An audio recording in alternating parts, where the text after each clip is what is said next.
അഭിഭാഷകൻ BA ആളൂർ അന്തരിച്ചു. ആദരാഞ്ജലികൾ. ഇന്ന് കണ്ടൊരു വാർത്തയാണ് പ്രസിദ്ധ ക്രിമിനൽ വക്കീലായ ആളൂർ അന്തരിച്ചത്. തീർച്ചയായിട്ടും പണ്ട് ജോസഫൈൻ, അതായത് വനിതാ കമ്മീഷൻ അംഗമായ അന്ന് അനുഭവിക്കുന്നു പറഞ്ഞൊരു വ്യക്തി മരണപ്പെട്ടതിന് ശേഷം ഒരുപാട് ആൾക്കാർ അതിന് സന്തോഷമായിട്ട് ആഹ്ലാദപരമായിട്ട് വാർത്തകൾ കേൾക്കുന്നുണ്ട്. അതുപോലെ തന്നെയാണ് ഇദ്ദേഹം മരിച്ചതിന് ശേഷമല്ലോ കമൻറ്റ് ബോക്സുകളിൽ. കാരണം എല്ലാവർക്കും മരണമുണ്ട്, അത് എനിക്കായാലും ശരി നിങ്ങൾക്കായാലും ശരി എത്ര ഉന്നതനായാലും മരണമുണ്ട്. പക്ഷേ അയാൾ മരിക്കണതിന് മുമ്പ് എങ്ങനെയായിരുന്നു അത് വിഷയമല്ല. പക്ഷേ അയാളൊരു നല്ല കർമ്മനിരതനായ ഒരു വക്കീലായിരുന്നു, ജോലിയോട് ആത്മാർത്ഥതയുണ്ട്, ക്രിമിനൽ വക്കീലാണ്.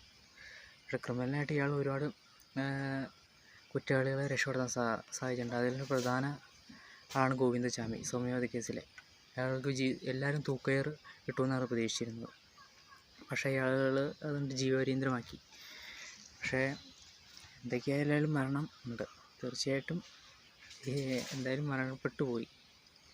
ഒരു ആളൂർ പോയെന്ന് വെച്ചാൽ 10 ആളൂർ കാണും.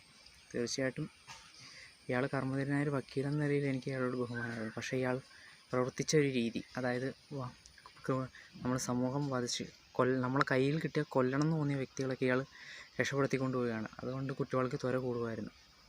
പക്ഷേ ഒരു നല്ല ഒരു വക്കീൽ ജോലിയിൽ നല്ലൊരു ആത്മാർത്ഥതയുള്ള ഒരു വ്യക്തിയായിരുന്നു. എന്നിരുന്നാലും ആദരാഞ്ജലികൾ.